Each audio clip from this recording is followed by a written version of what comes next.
Bismillahirrahmanirrahim. Assalamualaikum warahmatullahi wabarakatuh. Halo anak-anakku sekalian, bagaimana kabarnya hari ini? Mudah-mudahan kita selalu sehat walafiat ya.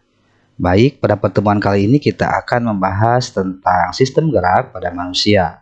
Tapi sebelumnya Bapak akan ingatkan, pada saat pandemi kali ini kita harus tetap menjaga protokol kesehatan dengan slogan 5M plus 1D, yaitu memakai masker, menjaga jarak, mencuci tangan, menghindari kerumunan, mengurangi mobilitas ataupun interaksi, dan yang keenam ataupun terakhir yaitu berdoa.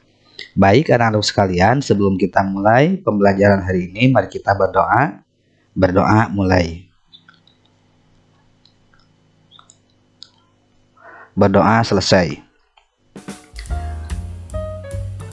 Selanjutnya anak-anakku sekalian, kita akan belajar tentang sistem gerak pada manusia.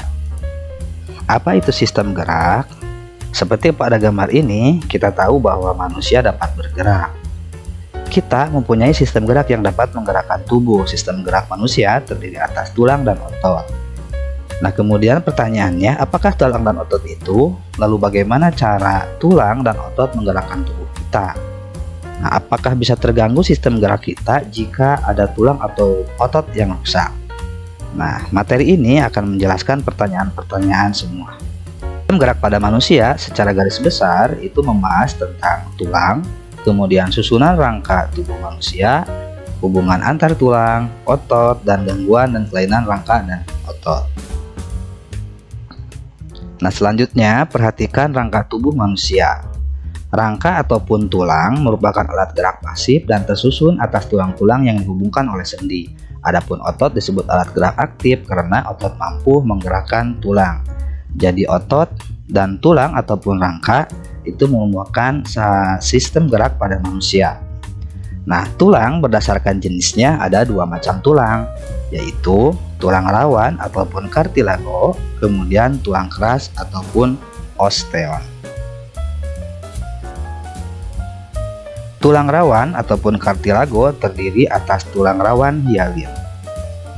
Nah, ciri-cirinya bentuk tulang rawan terbanyak, mempunyai matrik homogen, halus dan transparan, terletak pada cincin trakea, cuping hidung, persendian, serta antara tulang rusuk dan tulang dada.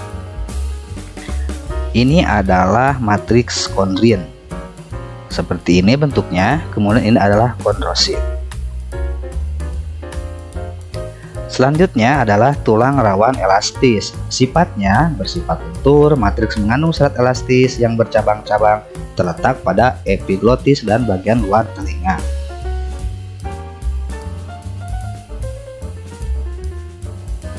Kemudian ada tulang rawan fibrosa. Tulang rawan fibrosa bersifat kurang lentur, matriks mengandung serat kolagen tidak teratur, dan terletak pada antar ruas tulang belakang.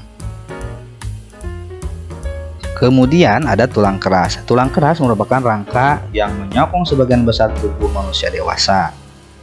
Sel tulang keras disebut osteosit, membentuk konsentris berlapis-lapis. Bagian luar tulang keras dilapisi oleh periostem, tempat melekatnya otot. Matriks tulang keras tersusun atas matriks kolagen dan mineral. Matriks tulang keras membentuk lingkaran konsentris yang disebut lamela. Lingkaran sel dan matriks mengelilingi saluran Havers. Di dalam saluran Havers terdapat pembuluh darah penyuplai zat makanan bagi sel tulang keras. Tiap sel tulang keras dihubungkan dengan sel tulang keras lain dan saluran Havers melalui kanalikuli. Kemudian melalui saluran oksigen, makanan, dan membuang limpa. Saluran Havers, lingkaran sel, dan lingkaran matriks tulang keras membentuk sistem Havers. Di dalam tulang keras terdapat sumsum tulang yang berisi sumsum kuning yang berfungsi untuk penimbunan lemak, atau sumsum merah tempat pembuatan sel darah merah. Pembentukan dan perusakan tulang keras diatur oleh adanya kalsium, fosfat, vitamin D, hormon kalsitonin, dan hormon paratiroid. Berdasarkan sifat matriksnya, tulang dibedakan menjadi tulang kompak dan tulang spon. Pada tulang kompak, matriks padat dan rapat. Nah, ini gambarnya, matriksnya seperti ini, padat dan rapat. Nah, ini contohnya lapisan luar tulang pipa. Kemudian pada tulang spon, matriksnya berongga. Nah, seperti ini, ada rongga di sini. Tidak serapat pada tulang kompak. tidak serapat matriksnya pada tulang kompak. Nah, ini contohnya tulang pipi dan tulang pendek. Selanjutnya, berdasarkan bentuknya ada 4 macam tulang, yaitu tulang pipa, tulang pipi, tulang pendek, dan tulang tak beraturan. Nah, tulang pipa berbentuk tabung dan umumnya berongga, terbagi menjadi 3 bagian, ada diafise, epifise, dan cakra epifise.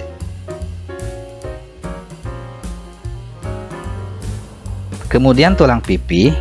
Tulang pipi berbentuk pipih dan berongga, contoh tulang rusuk, belikat, dan tengkorak. Ini adalah gambar tulang pipih, contohnya tulang belikat. Kemudian ada tulang pendek, nah, berbentuk silindris, contohnya pergelangan kaki dan tangan. Selanjutnya ada tulang tak beraturan, berbentuk tidak beraturan, contohnya pada wajah dan tulang belakang. Kemudian pembentukan tulang. Nah, proses perubahan tulang rawan menjadi tulang keras disebut osifikasi. Pembentukan tulang dimulai setelah terbentuk tulang rawan. Di dalam tulang rawan terdapat rongga terisi osteoblas. Osteoblas membentuk osteosit konsentris. Kemudian osteosit mensekresikan. Kemudian osteosit mensekresikan protein yang akan menjadi matriks tulang keras. Matriks terisi kalsium dan fosfat sehingga matriks tulang mengeras. Selanjutnya, susunan rangka tubuh pada manusia. Nah, fungsi rangka tubuh diantaranya memberi bentuk tubuh, menegakkan tubuh, tempat melekatnya otot, tempat menyimpan mineral, tempat menyimpan energi. Rangka pada manusia itu terdiri atas rangka tengkorak ataupun kepala, disebut juga dengan kranium, kemudian rangka aksial, sumbu tubuh. Selanjutnya ada rangka apendikular ataupun anggota tubuh ataupun anggota gerak.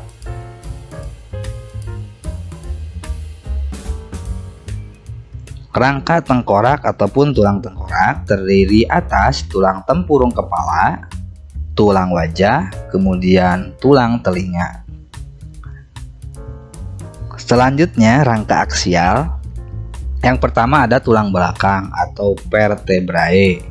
Berfungsi menyangga berat badan dan melakukan berbagai posisi dan gerakan. Terdiri atas 7 ruas tulang leher, serviks, di sini. Kemudian 12 ruas tulang punggung, 5 ruas tulang pinggang, 5 ruas tulang kelangkang, disebut dengan sakrum yang menyatu. Kemudian 4 ruas tulang ekor atau coccygia yang menyatu.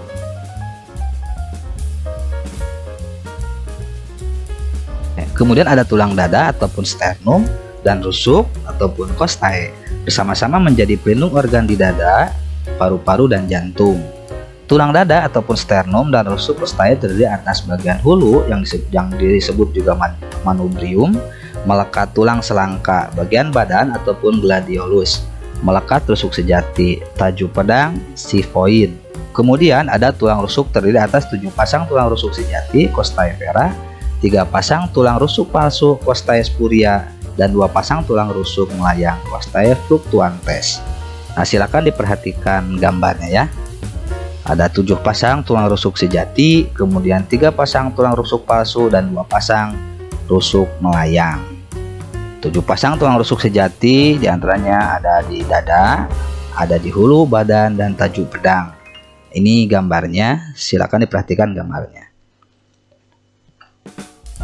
Selanjutnya rangka apendikular atas. Nah, rangka apendikular atas ataupun rangka anggota gerak terdiri atas gelang bahu dan tulang tangan. Gelang bahu disebut juga dengan pectoral girdle, terdiri atas 2 buah tulang selangka, clavicula, 2 buah tulang belikat, scapula. Kemudian tulang tangan terdiri atas 2 buah tulang lengan atas, humerus, 2 buah tulang hasta, ulna, 2 buah tulang pengumpil, radius, 16 buah tulang pergelangan tangan, carpal, 10 buah tulang telapak tangan, metacarpal, dan 28 buah tulang jari tangan ataupun phalanges. Ini gambar anggota tubuh yang bisa bergerak ataupun anggota gerak, disebutlah dengan rangka apendikular atas. Selanjutnya rangka apendikular bawah terdiri atas gelang panggul dan tulang kaki. Gelang panggul ataupun pelvic girdle terdiri atas 2 buah tulang usus, ataupun ilium, 1 buah tulang kemaluan pubis, dan 2 buah tulang duduk ataupun ischium. Selanjutnya contoh soal, tuliskan 4 fungsi rangka tubuh manusia. Nah, fungsi rangka tubuh manusia adalah memberi bentuk tubuh, melindungi organ dalam tubuh, menegakkan tubuh, dan tempat melekatnya otot. Nah, silakan ini diisi untuk latihan soal. Yang pertama, mengapa otot disebut sebagai alat gerak aktif dan tulang disebut alat gerak pasif? Apa perbedaan antara tulang keras dan tulang rawan? Sebutkan ciri-ciri tulang rawan fibrosa. Kemudian jelaskan macam-macam tulang berdasarkan bentuknya.